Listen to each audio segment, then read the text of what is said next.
তিনি যখন রোদের মাঝে খোলা আকাশের নিচে হাঁটতেন, সাহাবারা তাকিয়ে দেখতেন আমরা ভীত সন্ত্রস্ত, আমরা এই রোদের মাঝে বাইরে যেতে চাই না, যেখানে ধান দিলে ক্ষয় হয়ে যাবে, চাল দিলে মুড়ি হয়ে যাবে। প্রচণ্ড গরমের মাঝে তিনি হাঁটেন কেমনে?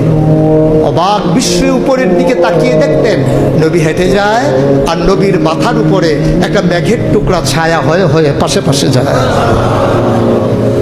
এবড়ো থেবড়ো পাথরগুলোর উপর দিয়ে আমার নবী যখন হাঁটতেন, পাথরের কোনা বের হওয়া পাথরে সবাই হাঁটতে ভয় পেতেন, অথচ নবী সেই এবড়ো থেবড়ো পাথরের উপর দিয়ে হেঁটে যেতেন।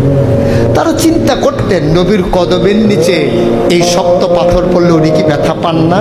পরীক্ষা করার জন্যে পেছনে পেছনে অনেকেই দৌড়াতেন। দৌড়ে দৌড়ে নবীর কদম মুবারকের নিচে যে পাথর পড়ে গিয়েছিল ওরা হাতে তুলে দেখতেন নবীর কদমের সম্মানে শক্ত পাথর তুলার মতো নরম হয়ে গেছে। এ নবী আমার, এ নবী আপনার নবী, এ নবী আমাদের নবী। আমরা প্রাউড ফিল করি।